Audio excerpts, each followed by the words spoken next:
Hello les copains. Donc une vidéo un peu particulière pour moi. Donc un petit déballage.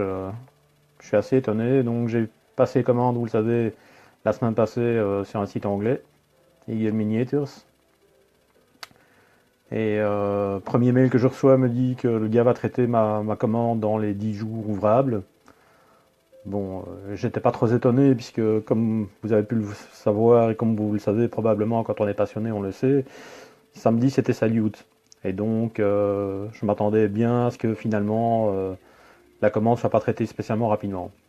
Alors par contre jeudi j'ai reçu une note en me disant que dans un premier temps que la commande était préparée et dans un second temps que la commande était envoyée. Et donc je m'attendais à voir, surtout venant d'Angleterre, toujours cette difficulté, disons, de ne pas savoir si c'est livré rapidement ou pas. Et donc, ce matin, grande surprise, j'ai reçu ma commande. Alors, qu'est-ce que j'ai reçu, vous pensez? Donc, en fait, j'ai reçu ma commande pour... voilà. C'est terminé, au revoir. Non, je vais aller un peu plus loin, naturellement. Donc, j'ai reçu ma commande pour le 21 juillet, pour mon fameux projet Guerre d'Espagne. Donc, je vais d'abord vous montrer ceci. Donc, Eagle Figurine, un ce site particulier, c'est qu'ils vendent les figurines à la pièce. Donc ici on a un Français de la guerre, enfin de la Révolution. Pourquoi je l'ai pris? Parce que, bon, pour ceux qui ne s'y connaissent pas trop en histoire, je vais vous l'apprendre, les uniformes sont quasiment identiques. Hein. Donc, je vous montre un peu ça. Donc les uniformes sont quasiment identiques. Je vois que même les petits parements là sont gravés. Vraiment une très belle figurine. Je suis très étonné et c'est pour ça que je n'en ai pas pris plus parce que Eagle Figurine, bon, j'espère que la pointe va se faire. Eagle Figurine, comme je dis, vend à la pièce et sur le site, on se rend pas bien compte de la qualité de la figurine parce elle est filmée de loin, enfin elle est pas filmée, pardon, elle est photographiée de loin, donc on ne sait pas très bien. Mais là, je peux vous dire pour avoir cette figurine en main, et donc vous voyez à l'écran, j'aimerais bien que la pointe se fasse une fois pour toutes. Voilà. Donc franchement, une gravure très très très jolie. Alors pour ceux qui sont intéressés, c'est une figurine qui coûte 1 livre 25, donc avec la livre sterling qui n'est pas très élevée, on est à peu près à moins d'1,50 €. Ici vous avez ce qui pourrait être un grenadier, ouais, un grenadier, puisqu'il a des épaulettes. Ah oui, par contre, ce qui change, qui n'est pas un gros problème, hein, c'est, vous voyez ici, vous avez une collerette. Cette collerette n'apparaît plus tout à fait de la même manière pour la période napoléonienne. Mais c'est absolument pas gênant. Figurine très très jolie. Ceci est la même pose, mais par contre, pas d'épaulette. Donc là, on est vraiment dans l'infanterie de ligne classique. C'est volontaire que j'ai pris deux figurines quasiment identiques. Parce qu'avant d'en commander un peu plus, je voulais savoir. Alors vous allez me dire, mais qu'est-ce que tu vas faire avec deux figurines? Donc, je vous ai déjà parlé de la règle. Ici, je vais un petit peu étaler. Donc, je vous ai déjà parlé de cette règle-ci. Hop. Some Kovdrum Chaco. Et donc, c'est une règle, comme j'ai déjà dit, et comme j'aime me répéter, c'est une véritable règle en escarmouche. Donc, je vais vous prendre une carte d'une figurine qui a été faite à l'époque. C'est-à-dire que l'avantage de cette règle-là, c'est que quand vous avez une figurine, vous n'êtes pas obligé d'avoir plus qu'une seule figurine du même style. Donc ici, un fantassin de ligne, par exemple, français, vous n'en avez qu'un, ben c'est parfait, vous n'en avez qu'un. Il n'en faut pas d'étonnant. Alors qu'est-ce qu'on voit?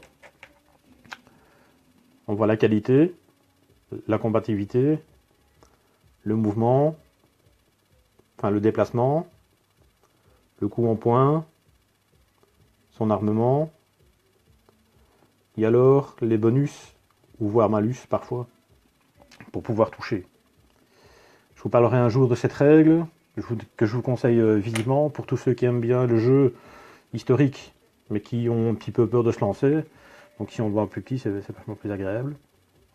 Alors, ce sont des règles à télécharger, ce sont des règles qui ne coûtent même pas une dizaine d'euros. Elle n'est pas très épaisse. Dans le livre de règles, vous avez,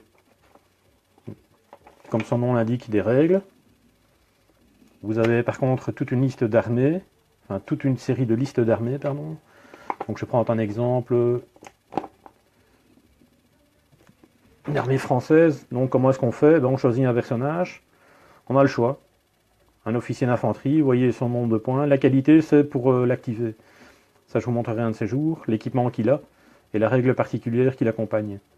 Donc l'obligation d'avoir un officier, vous voyez, c'est marqué officier, donc vous pouvez très bien avoir un lieutenant, un capitaine, un commandant, un général d'armée, pour vous, ça ne change rien. Ensuite, vous avez tout ce qui existe, donc fantassin de ligne. Encore une fois, je répète, vous n'êtes pas obligé d'en avoir plusieurs. Un seul est largement suffisant. Fantassin, voltigeur, grenadier, conscrit, garde nationale, vétéran, élite, porfagnon, drapeau. Alors le porfagnon n'est pas comme dans d'autres jeux, s'il n'y a pas d'obligation. Hein. Ensuite, vous avez la garde, ainsi de suite. Alors l'intérêt de ce jeu, c'est que donc on joue figurine par figurine.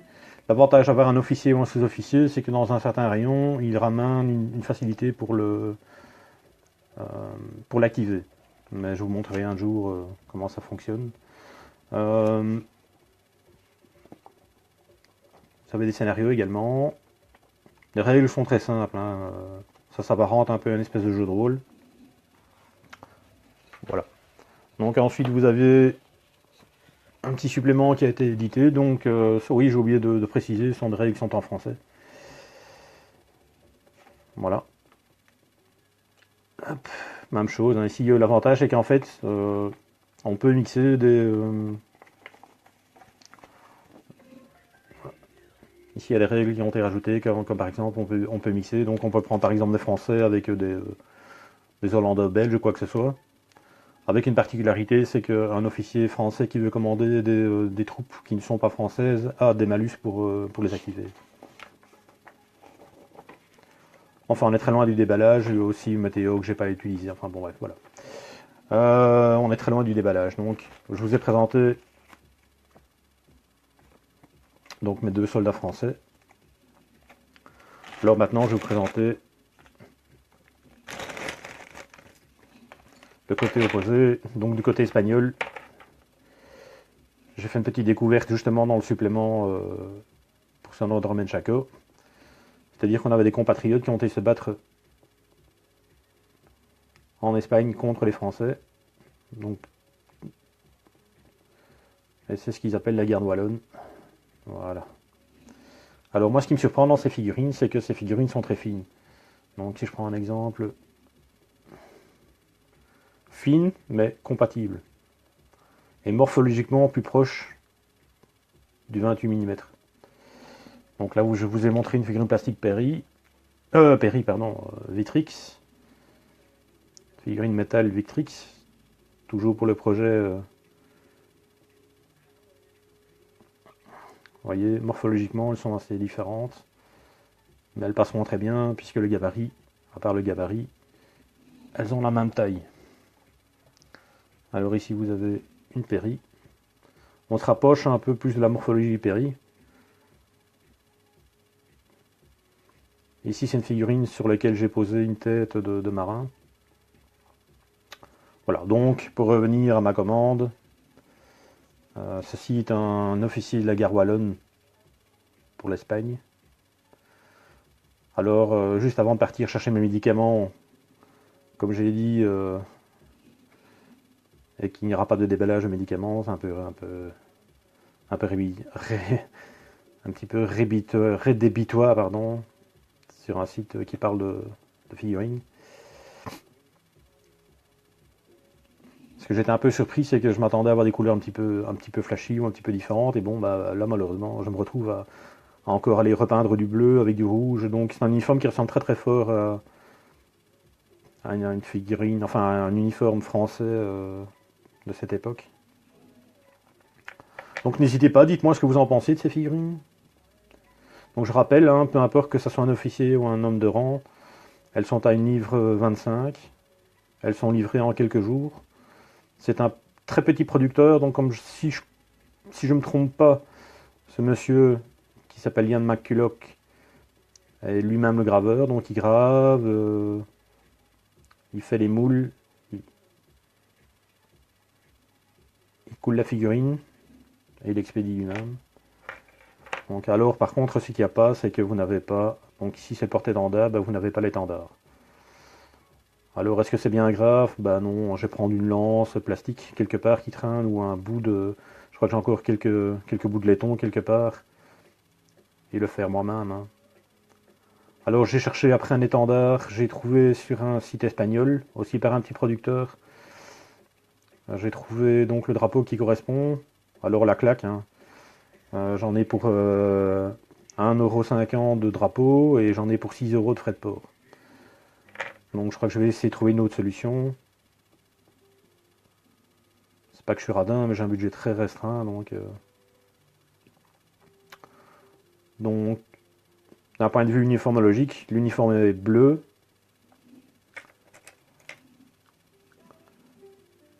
Le gilet ici sera rouge. Les lignes seront, si j'ai bien vu, blanches. Ici, ce que mon ami Dirk appelle facing sera rouge. Et si je ne me trompe pas, rouge également ici, blanc là, noir.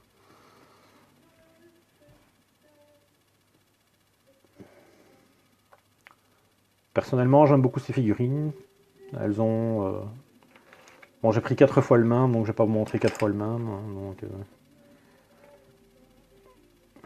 donc 4 fois un fusilier, puisqu'il n'y a pour l'instant que des fusiliers. J'ai vu qu'il y avait également des grenadiers dans ces unités-là. Donc voilà. Alors, ce qui est intéressant également chez Eagle Miniature, je gagne rien, hein, donc c'est pas, je n'essaie pas de vous vendre un produit, j'essaie plutôt de vous donner un bon petit conseil. Donc,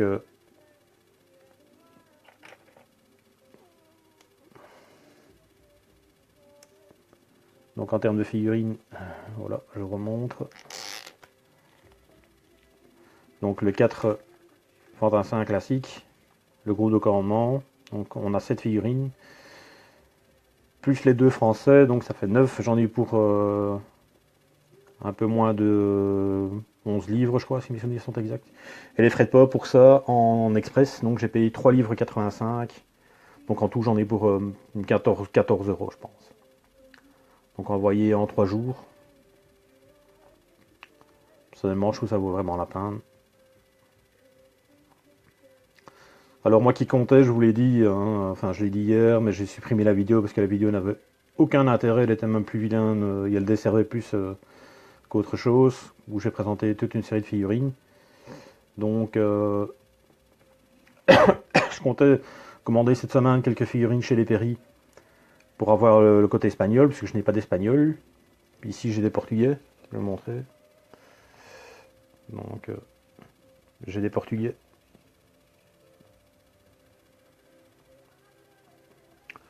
Portugais, donc pour la guerre d'Espagne, ben, il y aura des Portugais, des Espagnols naturellement, des Anglais, mais j'ai privilégié des unités un peu rares comme des marins et ainsi de suite.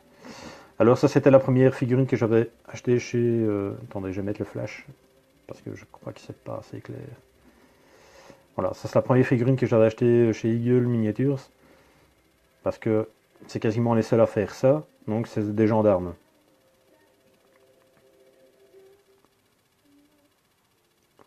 Figurine simple à peindre, mais je trouvais la gravure était assez fine. La pose était sympathique, mais je trouvais que voilà, il y avait un petit quelque chose qui me dérangeait. Le poil il est pas parti. Faudra que j'enlève à la main. Voilà, il y avait un petit truc qui me dérangeait sur la figurine.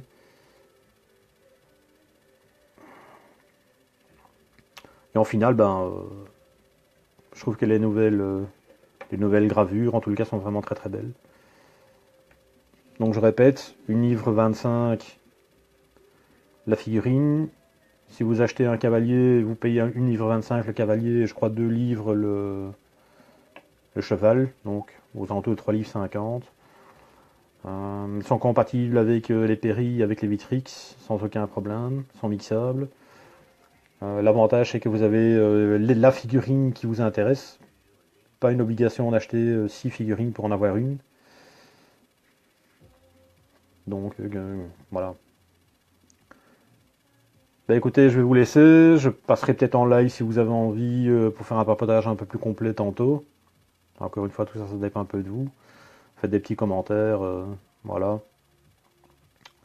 En tous les cas, moi je vous laisse, je vais barber ces figurines, je vais monter ces figurines et les préparer à la peinture. Moi, je vous montrerai quelques petites étapes si ça vous intéresse. Allez, ciao!